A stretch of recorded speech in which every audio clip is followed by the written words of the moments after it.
What's up, guys? So before we get cracking into this leg day, do not forget to please hit that little subscribe. Give me that little thumbs up. We got a wicked leg day coming today. So for anybody that you know that needs bigger legs, which is everyone that you know, make sure you tell them about this page, this workout, and tell them to subscribe or you will unfriend them. But today we have pretty much on paper the exact same leg workout as last time. I'd like to say that we do something different. If muscle confusion was a real thing, I would be the first to be out there confusing myself and my muscles. But it's not. At an advanced level, like these two guys I'm training with, it's about small, measurable progression, workout to workout, and that's where we're at. We're at a point we've been relatively low volume for a pretty long period of time. Both of these guys, whether they know it or not, are about to kind of bump up calories a little bit, get in a good spot to grow. So there's going to be, if anything, a slow taper up in different, basically, intensifiers. That's not really the right word, but training a little bit past failure sometimes, adding a teeny bit more of working volume, and then adding in some horrible stuff like we finished with today. But again, always kind of this one at a time thing. We never go from 5 working sets in a workout to 12. It will be literally from 5 to maybe 6 to 7 working sets, slow taper up, maybe add in an intensifier, drop set, superset things here to there. So started again, keeping the back of our body kind of priority with leg day. Nothing we're probably going to keep forever. Banded RDL, banded just for efficiency, basically making it harder through the entire range of motion.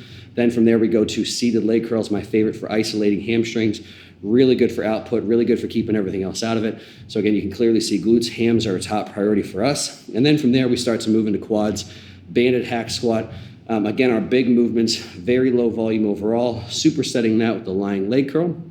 Then basically doing 2 working sets of each and then finishing with something horrible on the split squats, and just added a little bit of horrible, basically, density to that in the form of some extra drop sets. So basically top set with heavy dumbbells each leg, right into a drop set with body weight, right into another drop set with body weight on basically kind of a sissy squat or very heel elevated squat, right into an iso stretch for quads, and that was that.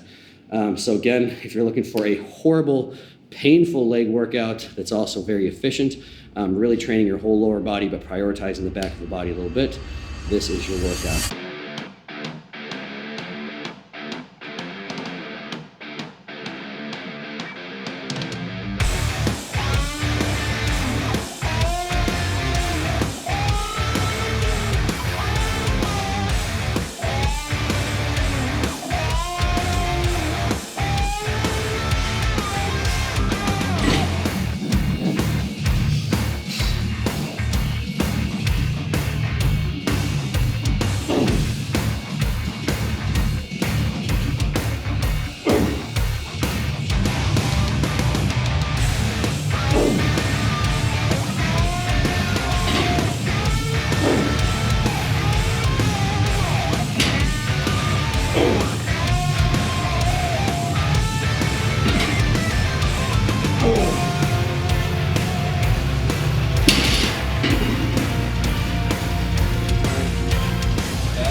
One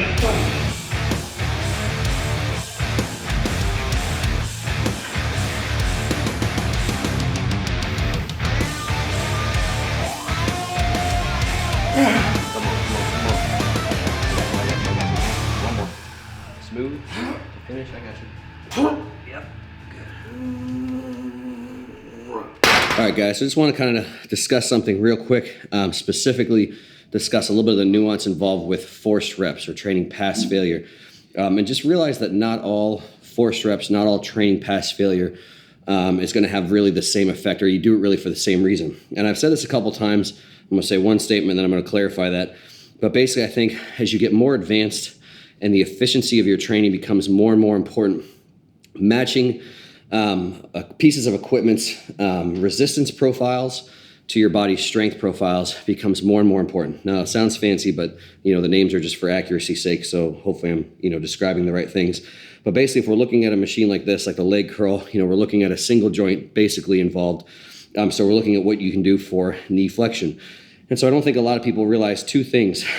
One, how much, if I literally put a little scale and they do this type of stuff, whereas basically measuring an isometric contraction, or if you can measure a real contraction the whole way through, about how much force I can produce towards the back of my ankle, as I go through varying degrees of knee flexion, the amount changes. And so how it changes is basically through that lengthen and through that mid-range.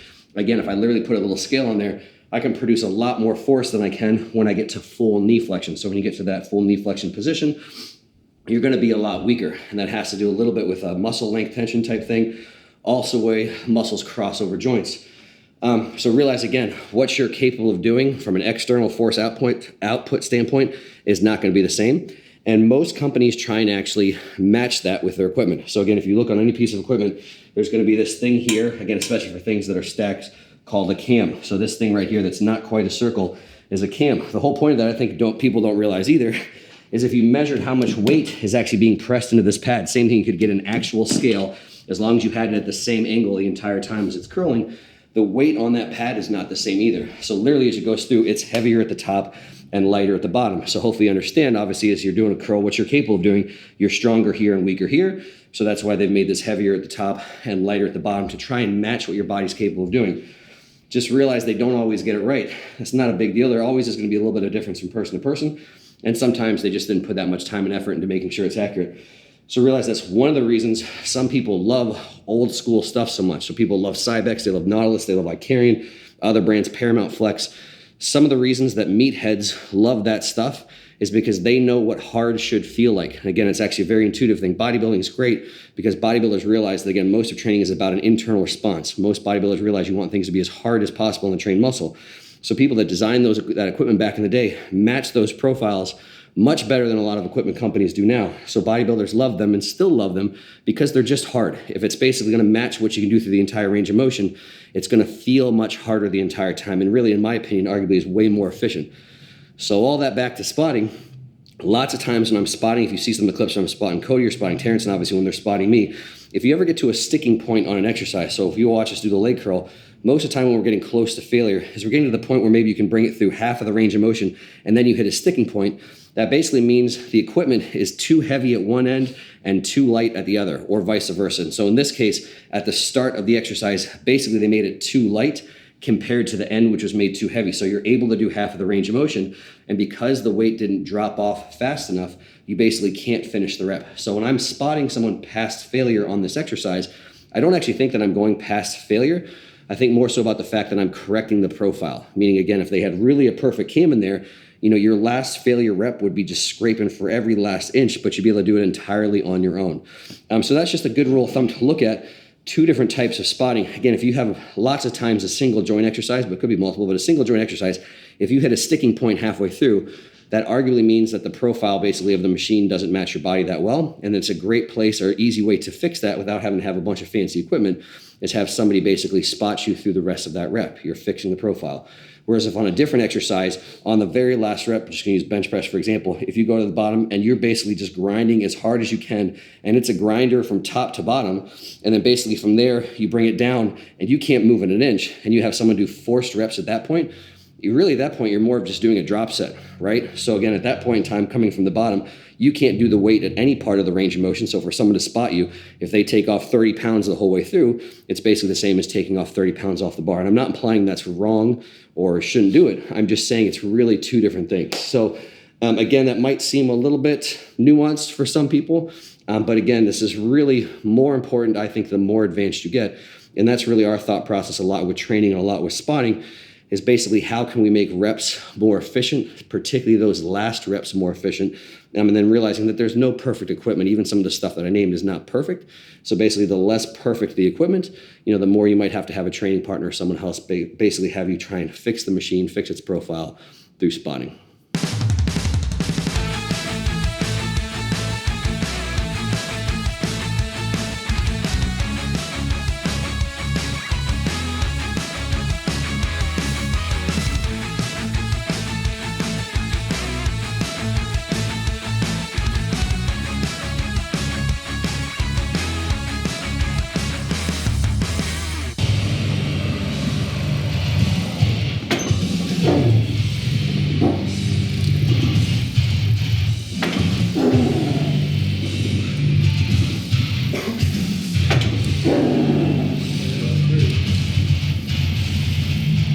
Come on.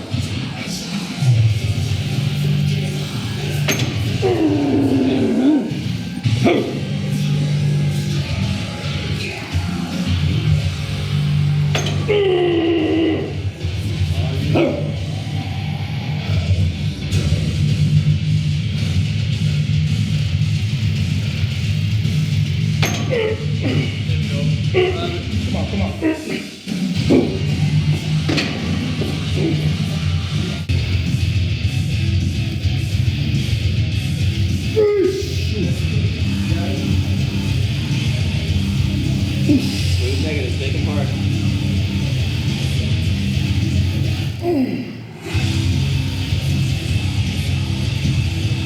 Come on. Just getting started. Come on, get better every rep now. Tighter negatives on that bottom. There we go. Hard. Again, come on. Up. Come on. Control. Hard. Come on. Control. Up. One more, Cody. Come on. Up. One more. Let's go. Come on, last one. Make it count. Come on, best rep. Up.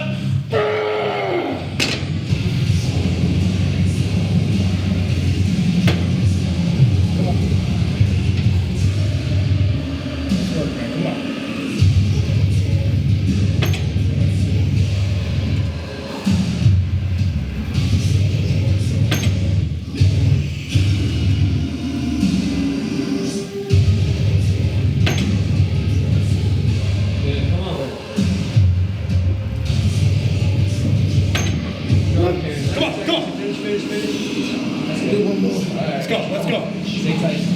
I got this. Hard. Good.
All right, guys, so a little finisher there for legs. I love doing lunges. I love doing split squats.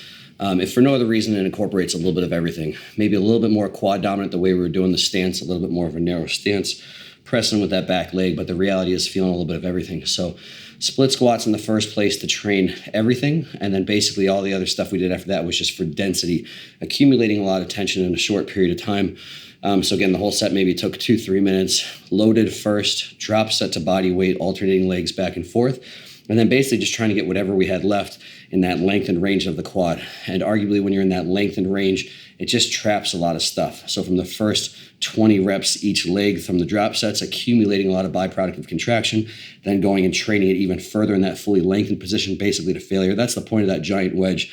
Very easy to get a lot of tension on the knees and obviously all the muscles around it, in this case the quads, take a little bit off the hips and the back and just staying in that lengthened range, basically just churning all that byproduct. And then from there, going into essentially a loaded stretch, using your body weight to basically fully stretch the quad, leaning back even a little bit to further stretch that rec fem, one of your quads that crosses over your hip. And again, just let that kind of stuff sit there, accumulate, churn, and be painful. And again, what's the point of all that? You know, that last thing I think is a little bit of almost like a BFR effect. That's the effect of that loaded stretch type stuff, where it's, again, there is some evidence that obviously that's more tension, more trapping that stuff, which might lead to hypertrophy. And some of it is just anecdotally, I think it works. I think it's very painful. So there's some enjoyment factor to that with leg training as well. So that is it. Give that a go for your next finisher, and good luck.